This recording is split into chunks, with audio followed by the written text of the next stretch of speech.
I would just like to say thank you to the following people for joining my Patreon. You have made it possible for me to create and share this video with everyone today. Hello everybody, welcome back. Before we start, I want to let you know that I don't make anything on my videos from YouTube. So, if you do like my content, please consider supporting me via Patreon. I have lots more new stories and videos on the way, some of which will only be available to those who support me there. My Patreon link is below this video in the description. Also, please don't forget to subscribe, like, and share. And hit the bell icon if you would like to get updates on my new videos, and leave a comment or ask me a question, and I promise to reply as soon as I can. Thank you, and now back to the video. Today we have the first part of a new story. It follows a boy who grew up to become a girl. We follow David on his journey into womanhood, with some help from his friend Natasha. This story is called How I Became a Woman, Part 1. I hope you like it.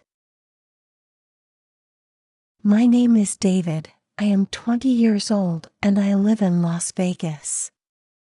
I have always been small for a man, standing at 5 foot and 4 inches tall and weighing around 50 kilograms. When growing up, I was always teased, as I was always the smallest boy in my class. I hated it and always wished I could grow bigger. That was until I was 17 when I discovered girls' clothes. Yes, it turns out I am a crossdresser. I just love dressing up, with the makeup, hair, dresses, and high heels. I grew my dark brown hair out past my shoulders and wore it in a ponytail, so when I dress I can use my own hair. I make a fairly passable girl, although my makeup skills suck and my collection of makeup and clothing is small. I rent a small apartment where I live alone, which gives me lots of private time to dress up. But I had never gone out in public as my clothing is all secondhand and really doesn't look all that great. I had only been in the apartment about 2 weeks when I first met Natasha. She lived right across the hallway from me. She was a gorgeous, 22-year-old 5 foot and 5 inches tall woman with long blonde hair. Just the kind of girl I would love to date, and if I thought she would go out with me, I would try my best to stop dressing. But she could have any man she wanted, and anyway I knew she was way out of my league.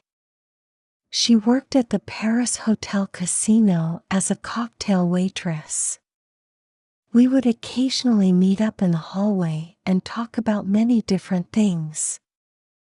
Over time we built up a friendship and she would invite me to come over to her apartment to hang out from time to time. About a year ago, she was going on vacation and asked me if I would be able to water her plants and look after her apartment while she was away. She gave me the key to her apartment and I promised I would look after her place until she returned. So while she was gone, I would go over to water her plants, take in her mail, and make sure everything was okay. I did this for the first few days. But around the 3rd day, I started to think about a sexy black dress I had seen her wearing a week before. I don't know why, but I got this urge to go into her bedroom and look into her closet. She had so many beautiful clothes, and as we were about the same size, I could not resist trying on something. I saw the dress I had been thinking about and started trying it on. It felt so good and it fit me perfectly. Now I know this was wrong, but I couldn't help myself. The whole week she was gone, I spent most of my time over there and tried on a lot of her stuff and wished I could have such beautiful clothing like her. After she returned from her vacation, she said I could keep the key and that the next time she was away she knew that she could trust me to take care of her place. I was very happy, but I couldn't stop thinking about all the beautiful clothes she had. I wondered when she would go on vacation and when I could dress up in all those lovely dresses again. It was about 2 months later when I couldn't resist it anymore. She was working the late shift at the casino, and I know this was wrong, but I went over to her apartment and tried on a couple of her dresses. I started doing this more and more, to the point where I was going over there almost every night she went to work. I saw no harm in it, even though I knew she would be mad if she found out. Her stuff was so much more beautiful than the things I had bought, and I was always careful to leave the clothes the way I found them. Well, everything was going great till about a month later. Natasha invited me over to her apartment for dinner and to ask me a favor. I was hoping she was going on vacation again, as I would have way more time and not have to worry she would come home early. When I got to her place and she invited me in, the food she was preparing smelled so wonderful. She asked me to sit down at the table and told me she wanted to talk. She started to smile at me in a way I had never seen her do before. "I want to show you something," she said. Then she picked up her laptop computer and turned it towards me. She looked at me and said, "I forgot to turn my laptop off a few weeks ago, and my webcam caught something." I looked in terror as I saw myself in her bedroom trying on her clothes. She didn't seem angry and in fact looked like she was enjoying this. So I started leaving my computer on, and now I have many videos of you trying on my clothes.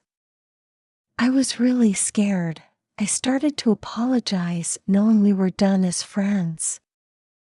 Then she leaned forward and said, "I am mad at you, but not because you were trying on my clothes, but because you did it without asking me first." I looked up at her and she smiled. "Please tell me why you did this." Then I told her about my cross-dressing habits and that the clothes I have are all second-hand. They don't look good, and I just couldn't control myself when I saw all her beautiful clothes. She smiled at me and gave me a big hug. "I guess if you like to wear pretty clothes that's okay," she said. "I don't mind you borrowing some of my stuff. But you must ask me first before you do." I was shocked, but at the same time so very happy. I said thank you for being so understanding. Then she smiled at me again and said, "We have about an hour till dinner is ready, so why don't we go pick out a nice dress for you to wear?" Then she grabbed my hand, led me into her bedroom and over to her closet. Thank you for listening to my story. If you like my content, please consider supporting me via my Patreon. The link is below this video in the description. Also, if you like my stories, please don't forget to subscribe, like, and share. And hit the bell icon if you would like to get updates on my new videos, and leave a comment or ask me a question, and I promise to reply as soon as I can. Thank you, and until next time, goodbye.